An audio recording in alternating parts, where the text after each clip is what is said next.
안녕하세요. 한입보감의 세입 한방내과 전문의 배현우입니다. 오늘은 조금 이렇게 특별히 제가 개인적으로 좋아하는 보양식 베스트 5를 한번 꼽아보도록 하겠습니다. 5위 먼저 가보면요. 5위는 바로 오리탕입니다. 오리탕.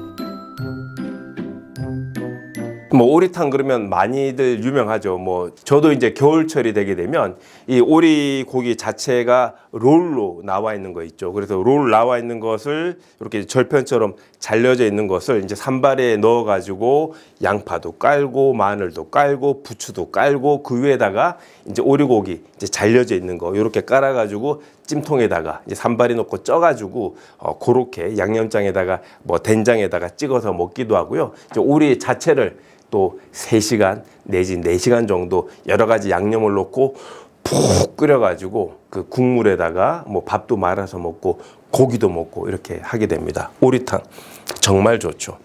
기력을 높이는 목적으로서는 또 최고의 어떤 그 영양식품이 아닌가 싶고요. 또 유럽에서는 많은 프랑스의 고급 화장품의 또 재료가 또 이제 오리 기름으로 쓸 정도로 또 불포화 지방산이 풍부하기 때문에 소화도 많이 덥고 몸에 유익함이 많이 있습니다. 근데 제가 이제 5위로 낮춘 이유는 약간 여기가 약간 요 오리가 그 특유의 향이 있기 때문에 비위가 상하시는 분들이 있거든요. 그리고 또 주기적으로 또 많이 먹기에는 조금 부담스러운 측면이 조금 있습니다. 그래서 저도 개인적으로 상당히 좋아하지만 5위로는 오리탕 이렇게 꼽아봤습니다. 이번엔 4위 한번 가보겠습니다. 4위는 감자탕입니다. 감자탕. 겨울이 되면 한번 또 드셔줘야 되죠. 이 감자탕 만드는 집들은 특이한 게 거의 24시간 하는 집들이 굉장히 많습니다. 코로나 이전엔 그랬었죠. 그래서 왜냐? 이 돼지뼈를 두꺼운 걸 이제 고아내야 되니까 한두 시간 우려내서는 그 진한 맛이 안 나오거든요. 그러니까 가마솥 자체에서 24시간 내내 그 육수를 우려내면서 이제 작은 냄비로 옮겨서 또 추가적으로 다른 양념을 해서 이제 끓여내기 때문에 아예 24시간 근무 자체를 하고 그러다 보니까 우리가 새벽녘에 출출할 때 가장 애용을 많이 하는 우리 대한민국의 대표적 음식이 이제 된 거죠. 감자탕. 감자탕 이름에 대한 부분들은 여러 가지 어원에 대한 부분들이 분분합니다. 예전에 60, 70년대에는 돼지뼈가 들어갔어도 또 그에 못지않게 감자가 들어갔었기 때문에 돼지뼈가 들어간 돼지뼈탕이라고 하기는 애매해서 감자탕이다라고 하는 의견도 있고요. 돼지 젖자를 써서 약간 단맛이 나는 돼지, 감저탕.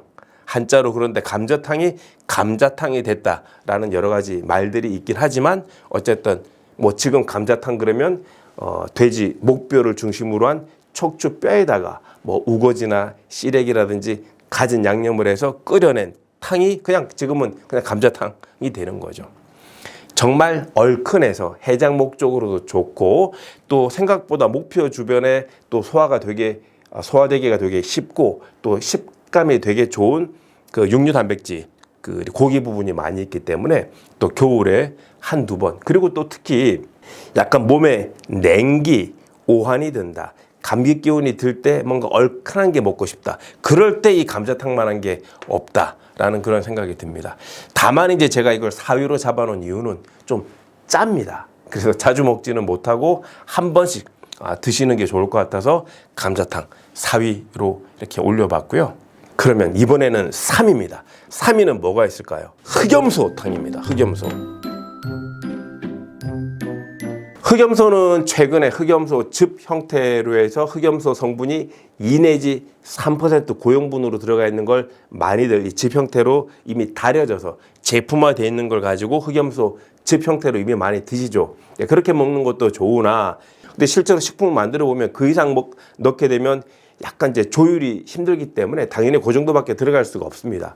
그래서 흑염소의 효과를 제대로 보려면 흑염소는 전골과 수육과 탕 3종류가 있는데 전골은 그냥 폭폭폭 이렇게 이제 끓여서 이제 고기 위주로 먹으면서 국물을 좀 즐겨 먹는 거고 그다음에 이제 수육 같은 경우에는 흑염소는 이제 데피지 않고 약간 식어 있는 상태에서 그 이제 끈적끈적한 콜라겐이 많기 때문에 그렇게 양념해서 드시는 건데 약간 뭐라 그럴까 겨울에 보양 목적으로 드실 때는 이 흑염소 자체를 국물이 조금 많은 탕 형태로 드시게 되면 굉장히 도움이 많이 됩니다.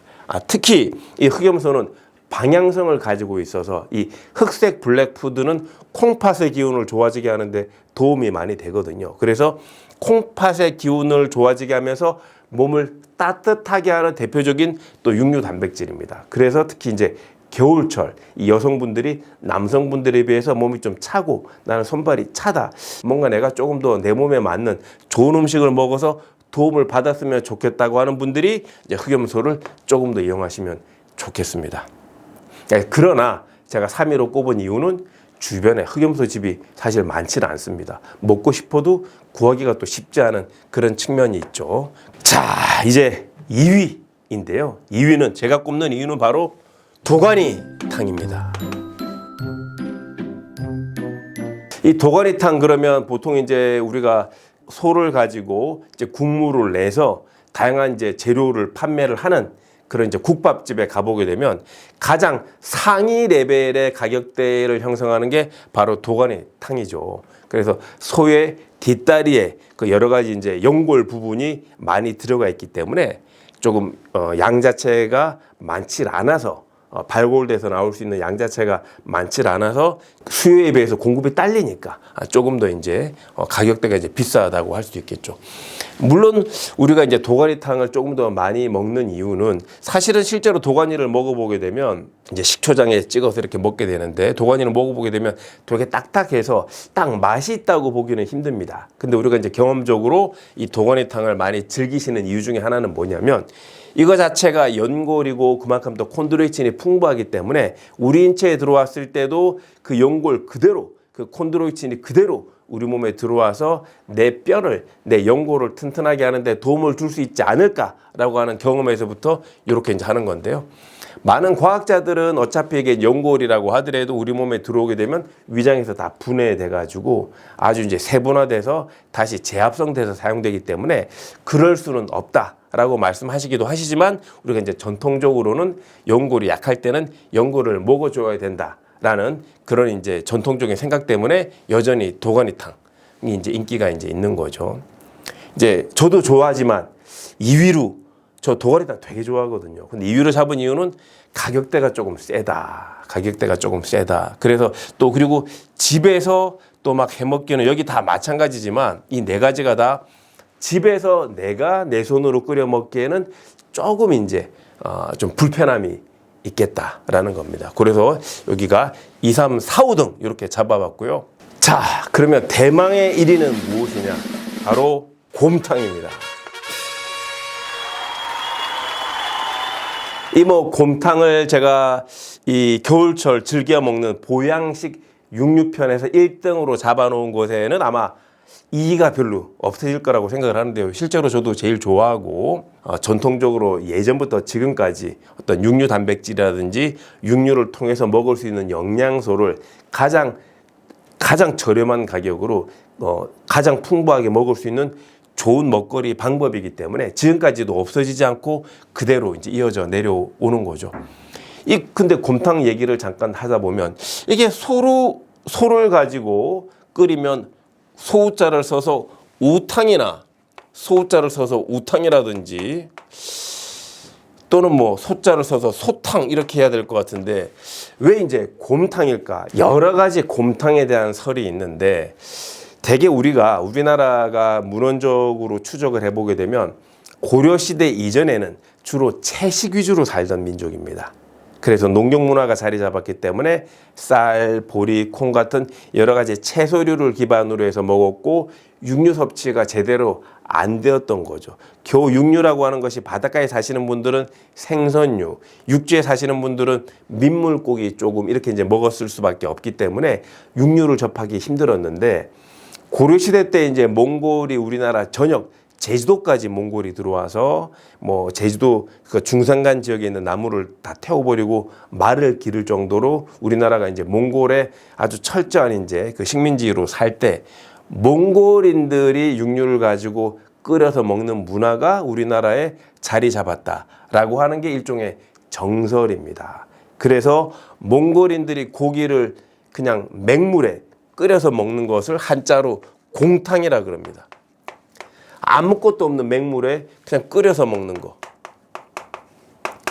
공탕, 맹물탕이라는 겁니다. 근데 맹물에 이제 고기를 넣어서 먹는데 우리나라가 거기에 소고기라든지 소뼈를 넣어서 먹게 되면서 공탕이 변해와서 곰탕이 되었다라고 보는 학설이 있어서 그거 하나를 이제 설명을 드립니다.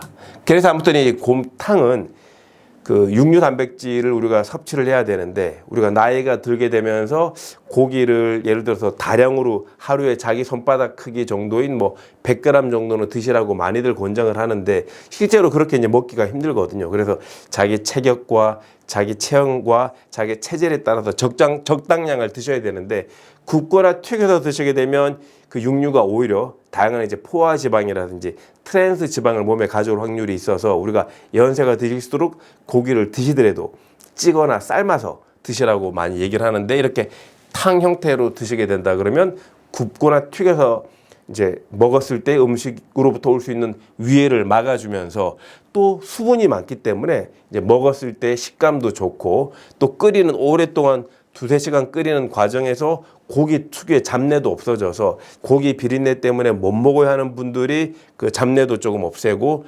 적당하게 드시면서 소화도 돕는 측면에서 또 도움이 되고 또 소는 어떤 체질에 상관이 없이 남녀노소 누구나 드셔도 좋기 때문에 체질 불문, 체형 불문, 남녀노소 불문 누구나 드시기가 쉽고 또 집에서 이 요리들 중에서 가장 집에서 내가 내 손으로 해볼 만한 도전을 해볼 만한 요리이기 때문에 베스트 5 중에서 제가 오늘 곰탕을 1위로 뽑아봤습니다.